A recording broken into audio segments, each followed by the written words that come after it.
Puji Tuhan, mari kita buka Alkitab kita pada pagi hari ini dari Kitab Hakim-Hakim pasalnya yang ke-11 ayat 1 sampai 3. Kemudian saya dan saudara lompat ke ayat 12 sampai ayat 13.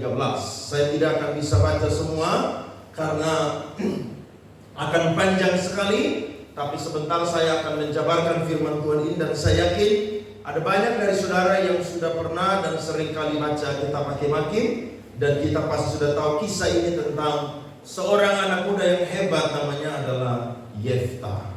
Nah, hari ini saya akan bicara di seri yang kedua dari tema besar, yakni ditinggikan Tuhan dari titik terendah. Dan pagi ini saya akan kasih judul menjadi kepala bukan ekor. Saudara kalau makan ikan suka mana, ekor atau kepala? Apalagi kalau orang Manado itu makan ikan suka kepala, ya. Rahang tuna itu paling enak, saudara-saudara. Jadi saya yakin kalau suruh dipilih, saudara ingin jadi kepala bukan ekor. Nah, kita akan belajar dari kehidupan seorang yang hebat, namanya adalah Yefta. Oke, saya mulai. Yefta dan Gilead. Adapun Yefta, orang Gilead itu adalah seorang pahlawan yang gagah perkasa, tetapi ia anak seorang perempuan Sunda. Ayah Yefta ialah Gilead. Ayat 2, saudara.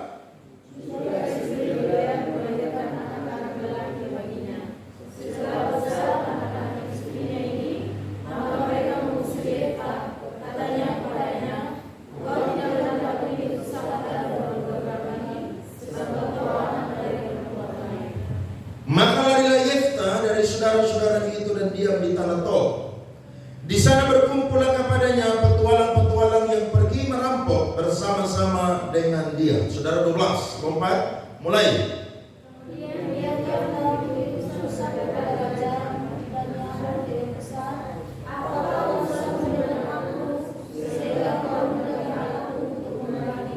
Sama-sama jawab Raja Bani Amon kepada utusan Yefta. Orang Israel ketika berjalan keluar dari Mesir telah merampas tanahku dari sungai Arnon sampai ke sungai Yabok dan sampai ke sungai Yordan. Maka sekarang kembalikanlah semuanya itu dengan jalan damai. Beri tepuk tangan untuk firman Tuhan, saudara-saudara. Kalau kita baca Kitab Hakim-Hakim, maka orang-orang atau pemimpin-pemimpin atau para hakim yang hidup pada zaman itu, mereka hidup dalam satu periode selama 410 tahun yang disebut sebagai lingkaran setan. Kenapa disebut sebagai lingkaran setan? Karena orang Israel itu jatuh bangun dalam dosa.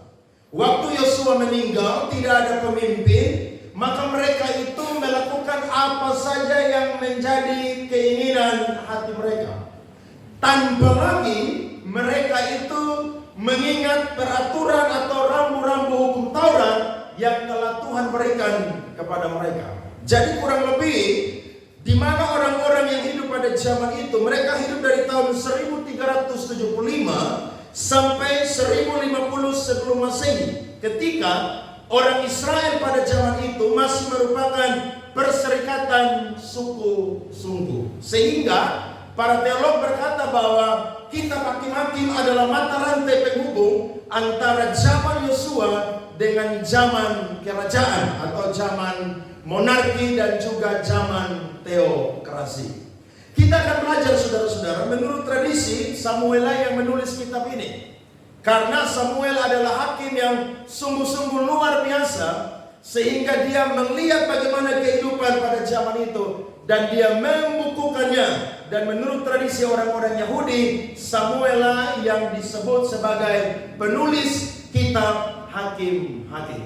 Nah, ada seorang anak muda namanya adalah Yefta. Kalau saya dan saudara baca ayat yang pertama tadi, ternyata menarik sekali. Firman Tuhan berkata bahwa Yefta ini adalah seorang pahlawan yang gagah perkasa. Kita tidak menemukan latar belakang apa yang membuat Samuel atau penulis kitab Hakim-Hakim ini memberikan data bahwa Yefta ini disebut sebagai pahlawan yang gagah perkasa.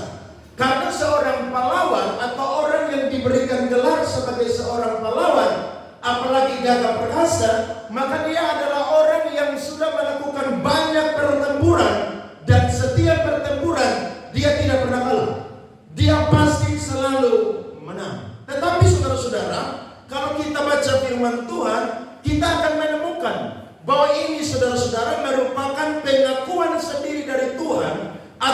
penguatan dari Tuhan tentang siapakah Yefta nanti di masa depan. Saudara coba perhatikan Hakim-Hakim pasal 6 ayat 11 sampai 12. Tentang Gideon, Alkitab berkata, kemudian datanglah malaikat Tuhan dan duduk di bawah pohon terbantin di Ofra, kepunyaan Yoas orang Abiezer itu. Sedang Gideon anaknya mengirik gandum dalam tempat pemerasan anggur agar tersembunyi bagi orang Midian.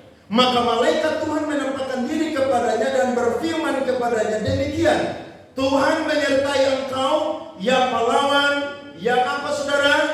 Gagah berani. Padahal pada waktu itu Gideon adalah orang yang ada di suku terkecil yang ada di Israel, dan dia itu sangat penakut. Tetapi saudara, waktu malaikat Tuhan menjumpai dia, ada nubuatan yang keluar, yakni berkata bahwa Gideon adalah pahlawan yang gagah berani. Berarti kita bisa ambil kesimpulan, Alkitab berkata bahwa Yefta adalah pahlawan yang gagah perkasa. Ini adalah profeti atau nubuatan tentang apa yang akan terjadi di masa depan tentang kehidupan Yefta. Amin saudara. Tuhan begitu luar biasa melihat kehidupan seseorang. Tuhan sudah tahu bahwa orang ini satu saat dia akan menjadi orang yang sangat luar biasa, diberkati oleh Tuhan, bahkan menjadi berkat bagi banyak orang. Tetapi kalau kita lihat firman Tuhan, ternyata saudara-saudara, Yefta punya ayah ini namanya adalah Gilead. Namanya dia ini sama dengan tempat atau daerah di mana mereka tinggal pada waktu itu. Alkitab berkata bahwa Yefta ini adalah seorang yang sangat-sangat dibenci oleh saudara-saudaranya. Kenapa? Karena dia adalah anak daripada perempuan Sunda. Kita akan melihat ada dua masalah yang terjadi di dalam Hakim-Hakim pasal 11. Saya coba angkat sedikit. Yang pertama saudara, Yefta diusir oleh saudara-saudaranya karena dia adalah anak dari perempuan Sunda. Bukan karena ayahnya menikah dengan istrinya, kemudian istrinya itu pergi bersundal. Tidak. Tapi waktu ayahnya mengambil ibunya sebagai gundik, ibu daripada Yefta ini adalah mantan perempuan Sunda. Bukan berarti Yefta ini anak haram, karena ibunya dia waktu melahirkan dia itu tidak lagi menjadi perempuan Sunda, tapi ibunya adalah mantan perempuan Sunda. Sehingga arti nama dari Yefta adalah Allah telah membuka rahim. Saudara bisa lihat orang yang hebat tapi punya latar belakang yang sangat kelam. Bagian yang pertama adalah Yefta ini dia diusir dari rumahnya, dari bangsanya, karena dia disebut sebagai anak yang haram. Ini sangat menyakitkan. Sangat menyakitkan. Yefta mengalami luka batin yang sangat-sangat luar biasa. Dia mengalami penolakan bukan saja dari rumahnya, tapi juga dari lingkungannya atau bangsanya. Alkitab berkata, bagian yang kedua adalah dia sangat kepahitan sehingga dia pergi melarikan diri ke satu tempat namanya adalah Tanah Tob, dan di sana dia itu menjadi pemimpin daripada petualang-petualang yang merampok. Yang usir dia adalah adik-adiknya yang satu bapak, satu ayah, tapi beda ibu. Wow, ini kisah yang menjadi gambaran bagi saya dan saudara yang mungkin pernah mengalami hal seperti Yefta. Kasusnya berbeda, tapi saya dan saudara pernah mengalami kepahitan, luka batin, gambar diri yang rusak karena perbuatan orang-orang yang kita anggap mengasihi kita, tapi sebenarnya mereka sangat benci kepada saya dan saudara. Kemudian bagian yang ketiga adalah Yefta ini disebut sebagai anak yang bukan haram karena alasannya adalah dia juga adalah anak yang yang mempersembahkan korban itu di kemah pertemuan. Lihat Hakim-Hakim pasal 11 ayat 30 sampai ayatnya yang ke-31. Firman Tuhan berkata, lalu bernasarlah Yefta kepada Tuhan. Katanya, jika engkau sungguh-sungguh menyerahkan Bani Amon itu ke dalam tanganku, maka apa yang keluar dari pintu rumahku untuk menemui aku pada waktu aku kembali dengan selamat dari Bani Amon, itu akan menjadi kepunyaan Tuhan, dan aku akan mempersembahkannya sebagai korban bakaran. Dari 3 latar belakang ini, Yefta tidak anak haram, tapi Yefta adalah anak yang benar-benar menjadi milik kepunyaan Tuhan, sehingga dia layak mendapat warisan sebagai anak sulung. Karena Alkitab mencatat di dalam Ulangan 21 ayat 15 sampai 17. Saudara perhatikan firman Tuhan. Ulangan 21 ayat 15 sampai 17. Apabila seorang mempunyai 2 istri, yang seorang dicintai dan yang lain tidak dicintainya, dan mereka melahirkan anak-anak lelaki baginya, baik istri yang dicintai maupun istri yang tidak dicintai, dan anak sulung adalah dari istri yang tidak dicintai, maka pada waktu ia membagi warisan harta kepunyaan kepada anak-anaknya itu, perhatikan firman Tuhan berkata, baik istri yang dicintai, ayat 16, tidaklah boleh ia memberikan bagian anak sulung kepada anak dari istri yang dicintai, merugikan anak dari istri yang tidak dicintai, yang adalah anak sulung. Jadi mereka anggap Yefta ini adalah anak perempuan Sunda. Tetapi Alkitab mencatat, dan saya sudah bagi 3 poin tadi, Yefta ini bukanlah anak perempuan Sunda. Karena waktu ayahnya ambil ibunya sudah bertobat dari kelakuannya sebagai perempuan Sunda. Jadi dia ini sebagai anak sulung. Tetapi saudara-saudara, karena mungkin saudara-saudaranya ini tidak mau mengakui dia sebagai anak yang sedara, ataupun juga mereka ini sangat haus akan harta warisan, maka mereka mengusir Yefta. Ayat yang ke-17, tetapi ia harus mengakui anak yang sulung, anak dari istri yang tidak dicintai itu, dengan memberikan kepadanya 2 bagian dari segala kepunyaannya. Sebab dialah kegagahannya yang pertama-tama, dialah yang mempunyai hak kesulungan. Rupanya pada waktu itu ayahnya Yefta sudah meninggal, sehingga dia punya saudara-saudara tiri yang pangkatnya adalah adik. Mereka tidak mau tahu. Ayah tidak ada lagi, maka sekalipun engkau sulung, engkau tidak mendapat bagian warisan. Ini pelajaran kalau saudara-saudara yang punya harta, kalau anak ada beberapa, saudara catat, bagi langsung sebelum meninggal. Karena terjadi banyak perkelahian sesama saudara kandung atau saudara gara-gara harta kekayaan atau warisan. Betul atau tidak? Betul.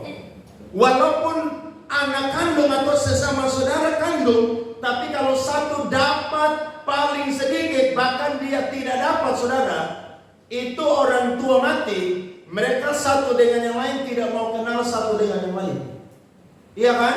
Apalagi nikah ketemu suami istri yang tukang provokator, oh itu masalah besar, saudara. Besar dan panjang. Jadi sebelum mati, mari saya dan saudara bagi memang warisan. Kalau saudara tidak punya warisan ya tidak apa-apa. Tapi kalau punya banyak warisan itu masalah juga.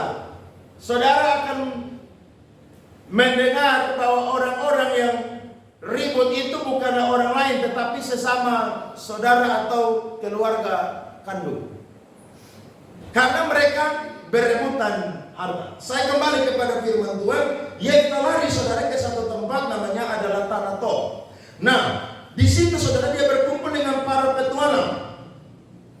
Yefta ini diangkat menjadi pemimpin. Dan ketika dia ada di sana, saudara-saudara, orang-orang yang bersama dengan dia adalah orang-orang yang tidak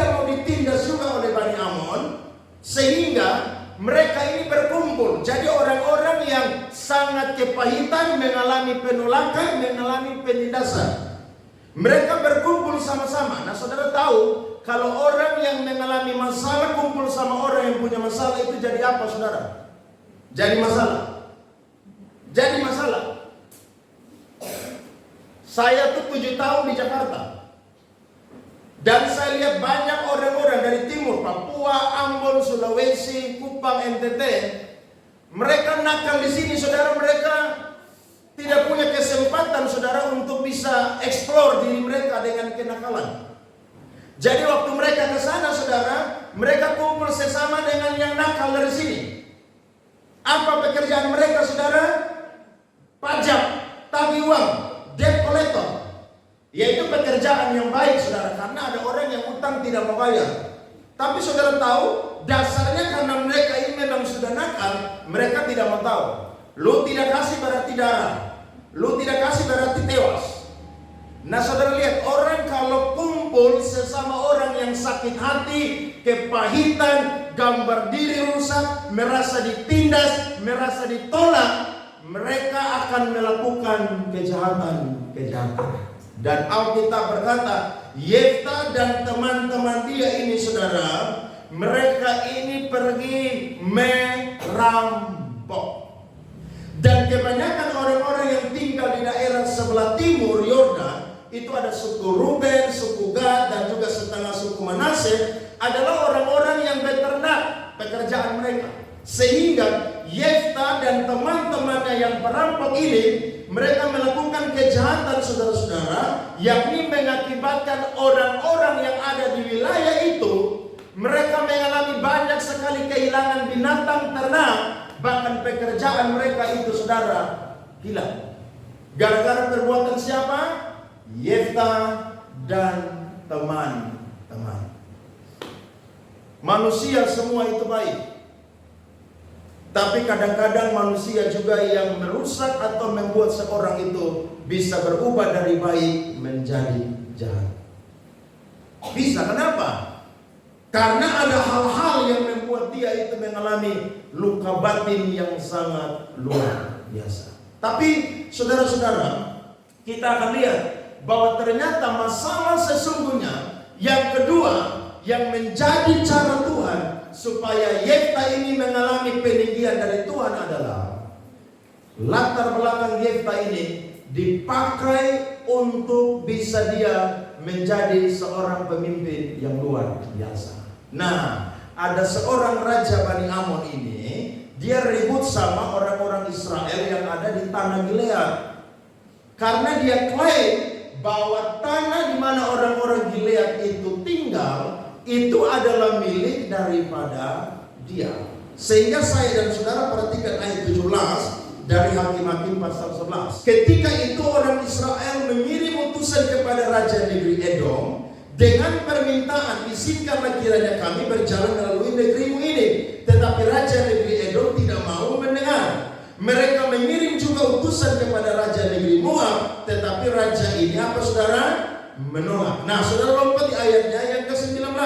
Lalu orang Israel mengirim utusan kepada Sihon, raja orang Amori, raja di Hesbon, dan orang Israel meminta kepadanya, izinkanlah kiranya kami berjalan melalui negerimu ini sampai ke tempat yang kami tuju. Tetapi Sihon tidak percaya kepada orang Israel. Lalu raja Sihon dan orang Amori bertempur melawan Israel. Alkitab berkata di ayatnya yang ke-22, demikianlah dimiliki orang Israel seluruh daerah dari orang Amori itu, dari sungai Arnon sampai ke sungai Yabok, dan dari padang gurun sampai ke sungai Yordan. Jadi Raja Amon ini cari hal dengan orang-orang Israel yang tinggal di Gilead. Dia klaim bahwa tanah itu adalah milik dia. Sebenarnya menurut sejarah, tanah itu adalah milik dari Raja Sihon, raja orang Amori. Saudara lihat nih, ini mulai ke sekarang orang yang bukan punya tanah dia bilang dia punya tanah. Makanya yang paling dapat banyak uang itu siapa? Pengacara kan? Ribut terus, pengacara paling dapat banyak uang. Kenapa? Karena masalah tanah. Jadi saudara tidak usah heran, dari zaman itu sampai sekarang masalahnya kadang-kadang sama. Nah, ketika mereka lapor kepada Yefta, Yefta ini tahu sejarahnya, sehingga dia utus orang kasih tahu kepada Raja Amon bahwa tanah itu bukan milik kamu. Tanah itu adalah sebenarnya milik orang Amori. Karena kami yang melakukan pertempuran dan Tuhan telah memberikan tanah itu kepada kami. Akhirnya pertempuran terjadi. Dan saudara bisa lihat di ayatnya yang ke-32 dan 33. Alkitab berkata, saudara-saudara, kemudian Yefta berjalan terus untuk berperang melawan Bani Amon, dan Tuhan menyerahkan mereka ke dalam tangannya.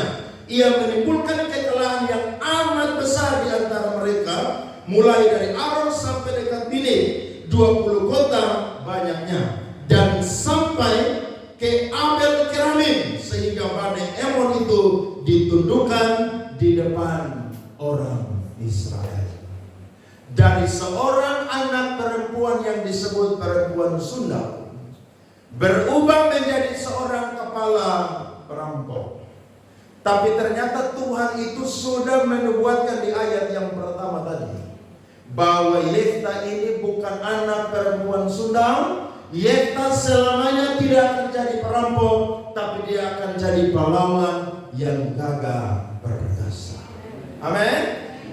Dunia boleh bilang saya dan saudara hal-hal yang tidak baik, tetapi kalau Tuhan bilang saya dan saudara orang yang baik, hebat dan diberkati, satu ketika saya dan saudara akan diangkat oleh Tuhan. 2 tahun yang lalu saya pernah pimpin acara di Hotel Neo yang ada di Penfui, seminar tentang gambar diri yang rusak. Dan di situ saudara ada banyak anak-anak yang kecewa dengan orang tua, lingkungan, karena ada anak-anak yang tidak disayangi seperti ayah atau ibu mereka itu menyayangi saudaranya yang lain. Bahkan juga orang tuanya adalah orang tua yang tidak kaya, sehingga selalu dihina-hina oleh lingkungan, bahkan saudara-saudaranya daripada orang tua mereka. Mereka sangat kepahitan. Waktu saya pimpin acara itu, saudara, 2 jam saya bawa seminar. Saudara, selesai saya rindu. Siapa yang mau didoakan, saudara? Rata-rata banyak yang maju dan mereka menangis. Mereka berkata, Pak, kakak, saya tidak punya masa depan lagi. Kenapa? Karena orang tua saya disebut atau dicap sebagai orang tua yang miskin. Saudara-saudara, daripada orang tua saya menjauhi kami keluarga. Saya melihat di depan saya tidak ada sedikit pun cahaya yang membuat masa depan saya itu kelihatan. Tapi waktu saya doakan mereka, saya bilang begini, Alkitab banyak mencatat orang-orang yang punya kehidupan yang buruk.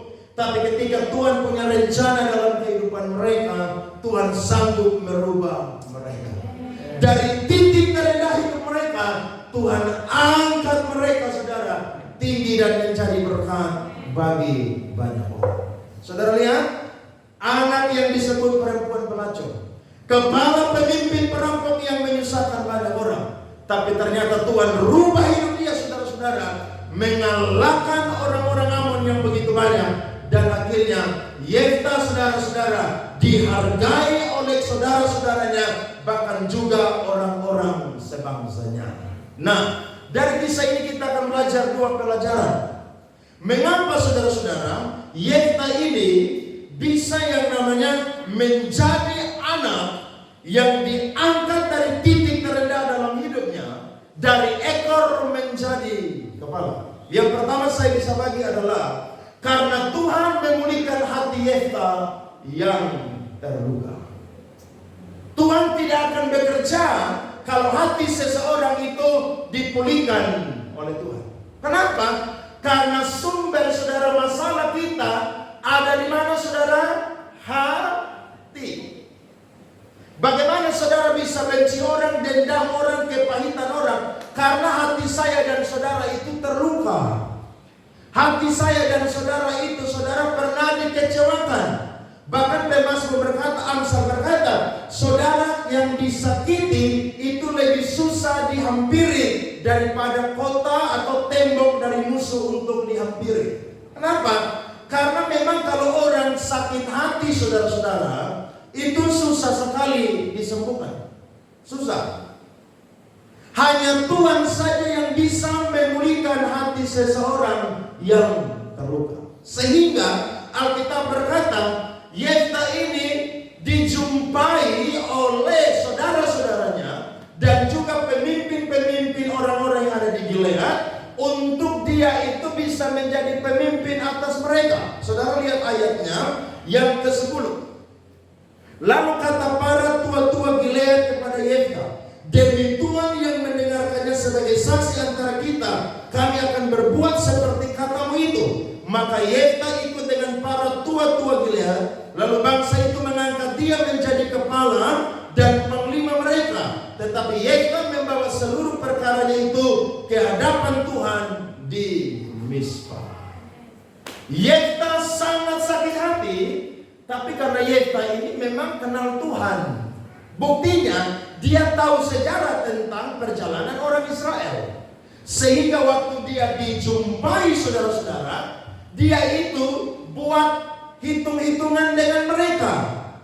Tapi Yefta tahu setelah habis hitung-hitungan dengan mereka, mereka jadikan dia pemimpin, maka dia tidak boleh lagi dendam kepada mereka.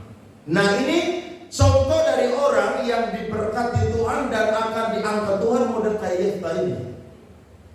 Kalau saudara lihat ada orang yang sukses jadi pemimpin, orang hebat, tiba-tiba dia balas dendam kepada orang yang pernah menyakiti dia. Itu bukan orang yang diangkat oleh Tuhan model begitu. Tidak. Karena orang yang Tuhan angkat, saya yakin hatinya selalu dibereskan dahulu oleh Tuhan. Karena kalau hati tidak beres, saudara, dendam. Saudara ingat Yusuf? Waktu dia punya saudara-saudara pembeli gandum di Mesir, apa yang dia perbuat? Dia nangis. Yang pertama dia nangis karena dia ingat dia punya kelakuan, dia punya abang-abang saudara semua. Yang kedua adalah saudara, dia nangis karena dia rindu dengan saudara-saudaranya dan juga dengan ayahnya. Makanya waktu Yakub meninggal, dia punya saudara-saudara ketakutan semua. Karena mereka berpikir, ayah kita sudah meninggal, maka Yusuf akan membalas perbuatan-perbuatan yang pernah kita lakukan. Tapi Alkitab berkata, Yusuf tidak melakukan demikian. Yusuf peluk mereka, Yusuf bilang begini, kalian mereka-rekakan yang jahat, tapi Allah mereka-rekakannya untuk kebaikan sebuah bangsa. Saya ada di sini, bukan kalian yang suruh saya ada di sini, tapi Tuhan yang kirim saya lebih dahulu ada di sini, supaya saya akan menjadi pemimpin yang memelihara satu bangsa yang besar. Amin. Jadi kalau saudara mau diberkati Tuhan, kasih beres hati dulu. Simpel. Kalau saudara hati tidak beres, saya yakin saudara naik, saudara akan injak orang ada di bawah mengerikan. Saudara akan bilang, kamu ini kan yang dulu kan begini nih, dulu. Kenapa hati sakit saudara?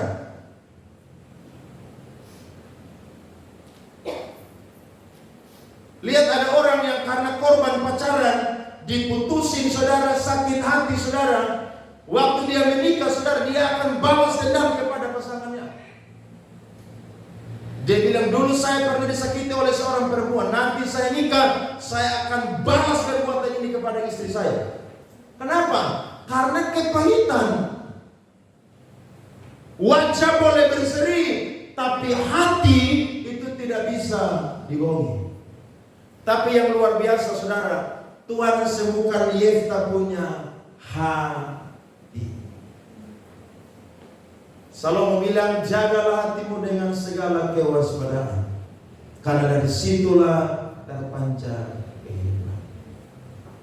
Saudara tidak mau salaman dengan orang, itu dimulai dari mana saudara-saudara? Hati. Betul atau tidak? Iya kan? Saudara ketemu di gereja nih, tapi yang lain lagi salaman, saudara salaman, tapi saudara nggak mau salaman sama si dia. Itu masalahnya ada di mana? Di tangan? Tidak dong. Karena buktinya saudara bisa salaman dengan yang lain. Masalahnya ada di mana saudara? Hati. Tidak heran Yeremia bilang, kalau hati sudah membatu, siapa yang bisa kasih lunak, saudara-saudara? Tuhan memulai dari hatinya Yefta. Tidak heran Yesus bilang kepada Petrus, kamu mengampuni bukan 7 kali, tapi mengampuni 70 kali 7 kali. Artinya, kalau ada orang yang buat salah, datang minta maaf kepada kamu, kamu harus selalu siap besar hati untuk apa? Mengampuni. Oh, ini susah, saudara. Ini susah. Apalagi orang yang pinjam uang yang banyak tidak ganti-ganti, kemudian dia datang minta maaf dan tidak kasih uang. Aduh, itu saudara bilang, di gereja lain, di rumah lain. Kalau di gereja saya aminkan firman Tuhan, di sini saya tidak akan pernah aminkan firman Tuhan. Hati itu kalau luka, saudara, itu sembuhnya susah. Tapi perhatikan firman Tuhan, Alkitab berkata, 1 Yohanes pasal 3 ayat 14 sampai 15. Alkitab berkata, kita tahu bahwa kita sudah berpindah dari dalam maut ke dalam hidup, yaitu karena kita mengasihi saudara kita. Barang siapa tidak mengasihi, ia tetap di dalam maut. Setiap orang yang membenci saudaranya adalah seorang pembunuh manusia. Dan kamu tahu bahwa tidak ada seorang pembunuh yang tetap memiliki hidup yang kekal di dalam dirinya. Jadi biar saudara gereja, pelayanan, tapi kalau tidak kasih maaf orang, saudara itu pembunuh loh, hati-hati. Jadi pembunuh itu tidak selalu saudara ambil pisau, saudara tembak orang, tikam orang, tusuk orang. Tidak. Waktu saudara benci dan saudara bilang begini, sampai masuk lubang kubur, saya tidak akan mau kenal kamu. Wah, itu saudara mati tempatnya bukan di surga itu. Iya kan? Kenapa? Karena tidak mau mengampuni. Makanya saudara-saudara yang pernah buat salah sama orang, jangan sungkan untuk pergi datang dan minta maaf. Ya, jangan sungkan. Kalau saudara pernah buat salah dengan orang, saudara harus apa? Minta maaf. Siapa di sini yang sebelum nikah minta maaf dengan mantan-mantan pacar? Ada? Saya pernah minta maaf loh. Serius. Waktu saya pergi kota di satu tempat ketemu mantan, saya gak cerita sama gembala, gak usah, itu gak penting. Itu masa lalu juga penting. Loh iya. Tapi saya bilang begini, maaf ibu, maaf Dia bilang, sudah jadi pendeta, jadi aman itu. Saya bilang, haleluya, puji Tuhan. Loh iya, harus rendah hati saudara, jangan gengsi. Kata maaf itu cuma 4 huruf, M-A-A-F. Tapi kadang-kadang orang ini gengsi sekali untuk ngomong itu. Kalau saudara salah, pernah menyakiti orang lain, saudara harus datang untuk minta maaf. Bereskan itu, supaya masalah yang kecil tidak jadi besar dan besar jadi tambah besar. Karena kita berkata, waktu Saul melakukan kesalahan, Tuhan bilang begini, Tuhan lebih suka korban hati yang hancur daripada korban binatang dan lain sebagainya. Saudara datang beribadah, memuji, melompat, dengar firman, amin, kasih persembahan, tapi pulang hati masih dendam. Padahal tadi malam orang sudah datang, minta maaf Saudara kalau tidak kasih, minta maaf ya, ibadah saya dan saudara pagi hari ini sia-sia. Kenapa? Karena saudara masih simpan kepahitan. Dan ingat, orang yang kepahitan Tuhan tidak akan pernah angkat hidupnya. Loh iya, karena kalau Tuhan angkat dia bisa jadi pembunuh saudara. Kalau Tuhan angkat dia bisa jadi orang yang apa? Jahat. Karena luka hatinya tidak tersembuhkan. Tapi saya percaya Tuhan adalah ahli dalam menyembuhkan luka batin saya dan saudara. Saya yakin itu. Karena kita berkata, kalau Tuhan berkenan, maka musuh orang itu pun juga diperdamaikan dengan dia. Waktu mereka datang menjumpai Yefta, Wah, itu percakapannya menarik sekali. Coba kita lihat sebentar ya. Ayat 7 coba, saudara lihat ayat 7. Perhatikan ayat yang ke-7 dari pasal 11. Tetapi kata Yefta kepada para tua-tua Gilead itu, bukankah kamu sendiri membenci aku dan mengusir aku dari keluargaku? Mengapa kamu datang sekarang kepadaku pada waktu kamu terdesak? Kemudian berkatalah para tua-tua Gilead kepada Yefta, lihat nih, memang kami datang kembali sekarang kepadamu. Ikutilah kami dan berperanglah melawan Bani Ammon. Maka engkau akan menjadi kepala atas kami. Atas apa saudara? Seluruh penduduk apa saudara? Gilead. Tuhan sanggup balikan keadaan. Ada amin? Jadi kalau saya dan saudara hari ini di titik terendah karena perkataan orang lain, karena hinaan orang lain, karena perbuatan orang lain, saya mau bilang kepada kita semua, jangan terus ada di posisi itu ketika waktu Tuhan datang untuk memulihkan hati saya dan saudara. Ambil kesempatan untuk mengampuni, dan saudara-saudara akan lihat Tuhan akan angkat kehidupan saya dan saudara menjadi orang yang pernah ada di titik terendah, menjadi orang yang ditinggikan oleh Tuhan. Yesaya 60 ayat 14 sampai 15. Alkitab berkata, Yesaya 60 ayat 14 sampai 15. Anak-anak orang-orang yang menindas engkau akan datang kepadamu dan tunduk, dan semua orang yang menista engkau akan sujud menyembah telapak kakimu. Mereka akan menyebutkan engkau kota Tuhan, Sion milik yang Maha Kudus, Allah Israel. Sebagai ganti apa saudara? Keadaanmu dahulu ketika engkau ditinggalkan, dibenci, dan tidak disukai seorang pun. Sekarang aku akan membuat engkau menjadi kebanggaan abadi, menjadi kegirangan turun temurun. Amin.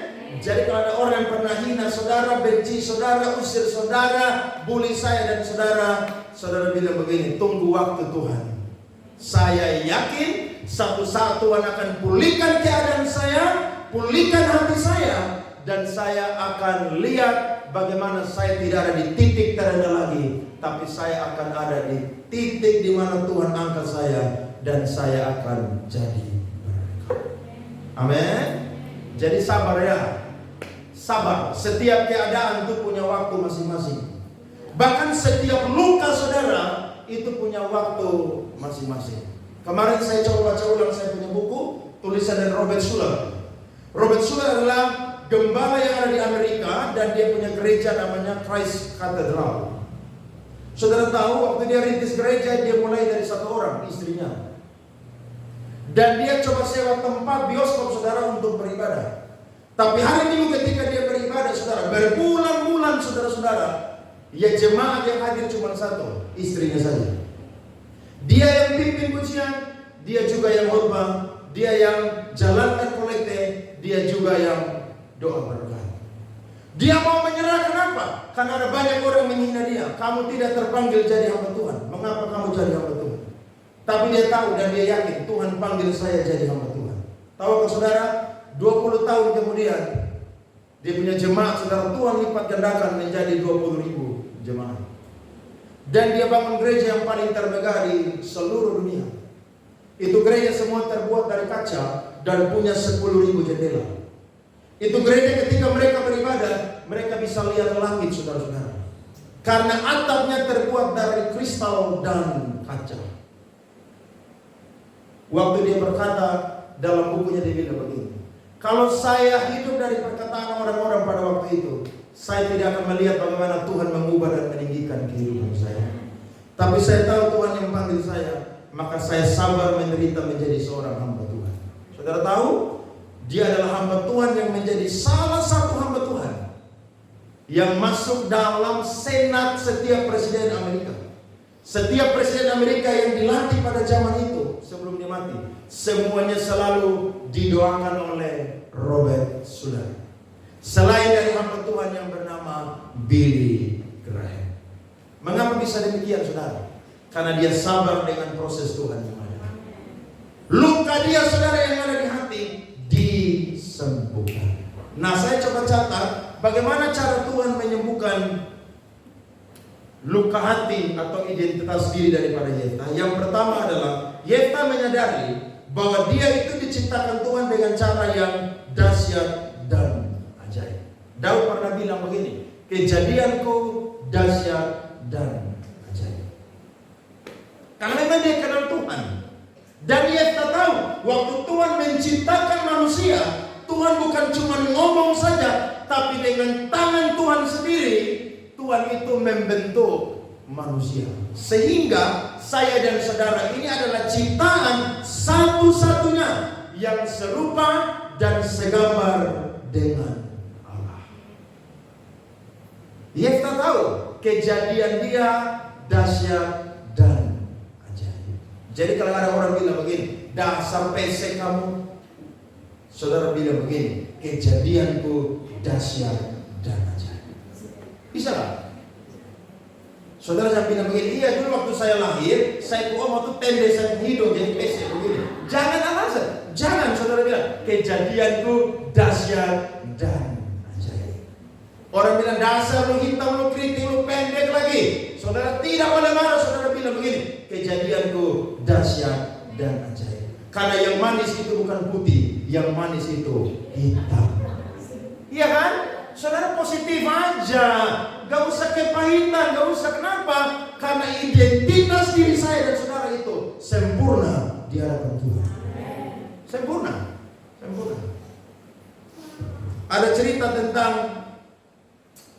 seorang anak pernah diberikan uang 100.000, tapi uang itu sudah kotor sekali. Dia tanya kepada ibunya, Mama, Ibu, saya mau pergi belanja di supermarket, apakah uang ini masih bisa dipakai? Maka ibunya berkata, coba kamu buka uang itu. Ternyata uang ini sangat-sangat kotor karena sudah diinjak-injak, bahkan sudah dilipat-lipat. Ibunya berkata kepada dia, kamu gak usah malu hati pergi ke supermarket untuk belanja pakai uang itu. Karena sekalipun uang itu kotor dan juga sudah dilipat-lipat, tapi harga nilainya tetap sama, 100.000. Dia pergi, dia belanjakan. Jadi saya dan saudara tidak akan pernah dirusakkan oleh perkataan-perkataan itu. Mulai hari ini saudara hidup dari perkataan Tuhan saja.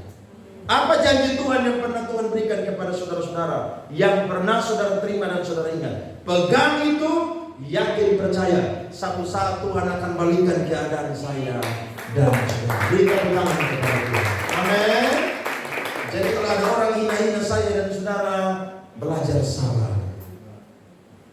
Saudara yang bilang begini, kamu tunggu ya, satu saat saya sukses, saya akan balas dendam. Jangan saudara, Tuhan gak akan pernah jadikan saudara orang sukses.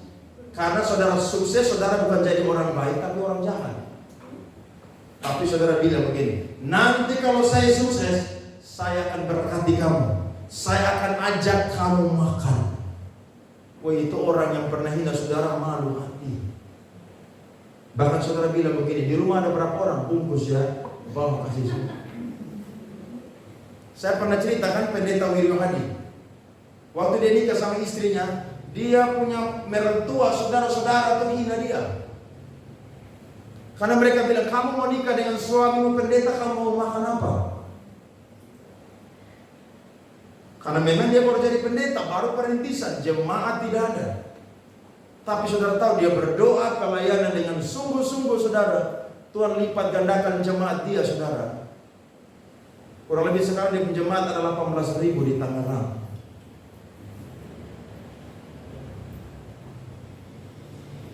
Dia bilang kepada jemaatnya, dulu istri saya itu makannya susah, tapi sekarang makan pakai bakul saudara-saudara. Kenapa? Karena kemanapun pergi melayani, selalu diberikan makanan yang banyak dan enak-enak. Bahkan setiap bulan ketika dia dapat berkat gaji dari gereja, dia bilang kepada istrinya, transfer kepada ibumu dan ayahmu dan saudara-saudaramu uang-uang. Tahukah saudara? Setiap bulan mereka diberkati. Malu gak? Malu gak? Oh itu malu saudara. Makanya saudara jangan pernah hina orang, nggak boleh.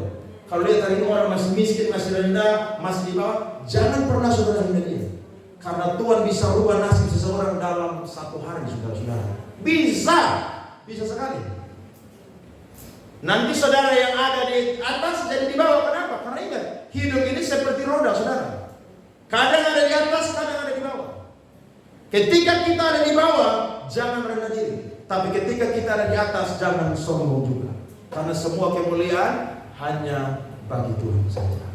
Bagian yang kedua cara Tuhan memulihkan Yefta adalah Yefta tahu bahwa dia diciptakan untuk melakukan pekerjaan yang baik. Efesus 2 ayat 10 berkata, karena kita ini buatan Allah, diciptakan dalam Kristus Yesus untuk melakukan pekerjaan baik yang dipersiapkan Allah sebelumnya. Ia mau supaya kita hidup di dalamnya. Tuhan tidak mau Yefta jadi perampok. Tuhan tidak mau Yefta jadi kepala perampok. Tapi Tuhan mau Yefta jadi hakim-hakim yang pernah ada di Israel, saudara. Iya kan? Dari 14 hakim, Yefta adalah salah satu hakim yang dipakai oleh Tuhan dengan luar biasa.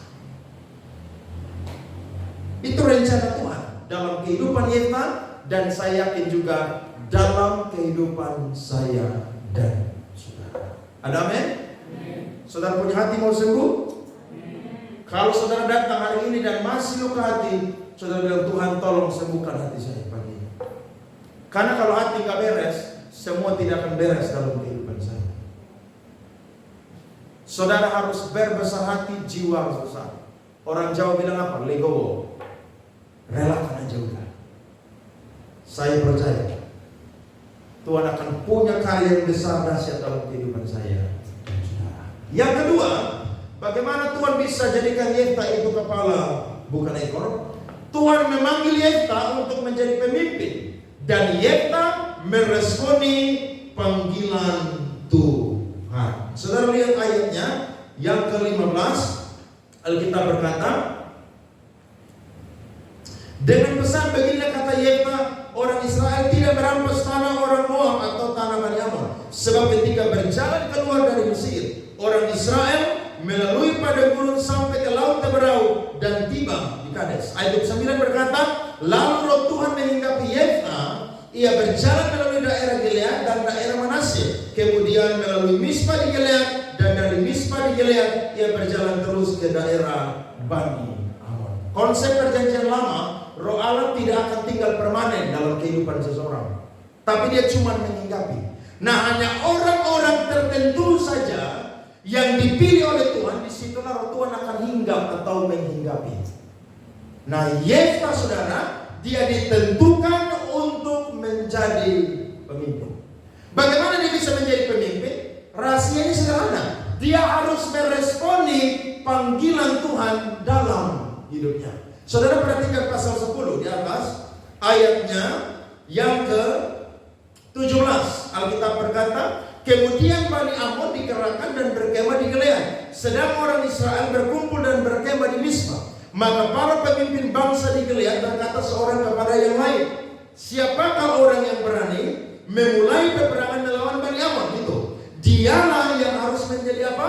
Kepala atas seluruh penduduk Gilead. Jadi memang mereka dicari pemimpin, dan saya yakin Tuhan yang menggerakkan hati mereka untuk menjumpai Yefta. Saudara lihat ya, Tuhan bisa balikkan keadaan saya dan saudara. Mereka dengar Yefta ini sudah jadi kepala perampok di tanah Tob, berarti dia orang pemberani yang luar biasa. Mereka datang menjumpai dia, dan tawaran menjadi pemimpin itu tidak datang 2 kali, hanya 1 kali. Ini pelajaran bagi kita. Kalau saudara mau lihat bagaimana Tuhan tinggikan kita, kalau ada berkat tawaran dari Tuhan, saudara jangan pernah mau tolak. Amin. Kalau saya percaya kalau saudara melayani di tempat ini dan kasih saudara jabatan, saudara jangan bilang saya tidak mampu. Gak boleh. Saudara cuma bilang di depan, saya mau. Nanti waktu saudara jalan dulu, baru Tuhan akan apa? Perlengkapi. Saudara dapat jabatan di kantor, di pekerjaan, ingat ada banyak orang yang mampu. Tapi kalau sampai pemimpin atau bos tunjuk saudara jadi pemimpin, berarti saudara itu punya nilai lebih. Mungkin saudara lebih jujur, saudara lebih bertanggung jawab, saudara lebih taat, dan lain sebagainya. Padahal menurut kualitas otak kepintaran mungkin sama. Tapi itulah cara Tuhan untuk mengangkat saya dan saudara. Ada amin? Jadi kalau saudara dapat tawaran sesuatu, saudara harus terima itu. Karena saya yakin itu bukan kebetulan. Tuhan pakai manusia, saudara, untuk menyatakan firman-Nya. Tuhan pakai itu, saudara. Yefta dijumpai oleh saudara-saudara dan orang-orang ada di bangsanya untuk tawar dia jadi pemimpin. Dan dia tahu dia punya masa lalu, itu adalah seorang yang berani untuk bertindak dalam hal kejahatan. Kalau bertindak untuk kejahatan saja Yefta berani, masakan untuk bela nama Tuhan Yefta tidak berani. Sehingga ayat 1 tadi bilang apa? Yefta dapat nubuatan, dia adalah pahlawan yang gagah perkasa. Buktinya, waktu dia jadi pemimpin, dia kalahkan semua kota-kota orang Amon. Dan di situ dia jadi hakim kurang lebih 6 tahun. Dan lewat kepemimpinan Yefta, orang Israel berbalik dan kembali kepada Tuhan. Waktu saudara baca kitab Yeskiel, Tuhan bilang begini, aku mencari seorang yang menjadi pemimpin yang berjaga-jaga atas kota, tapi aku tidak menjumpainya. Hari ini Tuhan cari saya dan saudara di bidang kita masing-masing. Tuhan mau cari pelayan-pelayan Tuhan yang setia. Tuhan mau jadi saudara yang bekerja di kantor saudara, di marketplace saudara, orang-orang yang siap diangkat Tuhan menjadi pemimpin. Memang tidak gampang. Kenapa? Karena step by step, langkah demi langkah. Saya yakin kalau saya dan saudara terima kepercayaan dari Tuhan, maka itu adalah peluang yang Tuhan kasih untuk saya dan saudara mengalami perubahan dari Tuhan. Amin. Tuhan rubah Yefta dari seorang yang ada di bawah menjadi seorang pemimpin. Saya berdoa pagi hari ini saya dan saudara disembuhkan dari luka hati, dan saya dan saudara mau menerima apa yang Tuhan percayakan kepada kita. Mungkin saya dan saudara tidak sama seperti Yefta yang langsung jadi pemimpin yang besar, tapi mungkin dari yang kecil-kecil. Karena Tuhan selalu tertarik dengan orang yang setia dengan perkara yang kecil. Waktu saudara setia dengan perkara yang kecil, saya yakin Tuhan akan berikan kepada saya dan saudara perkara yang lebih besar. Ada amin? Saudara mau ditinggikan oleh Tuhan? Mau saudara-saudara? Saya juga mau. Hati disembuhkan, terima apa yang Tuhan percayakan kepada kita. Kita diberkati oleh Tuhan. Kiranya firman ini jadi berkat buat kita semua. Mari kita bangkit berdiri, saudara. Amin untuk kebenaran firman Tuhan.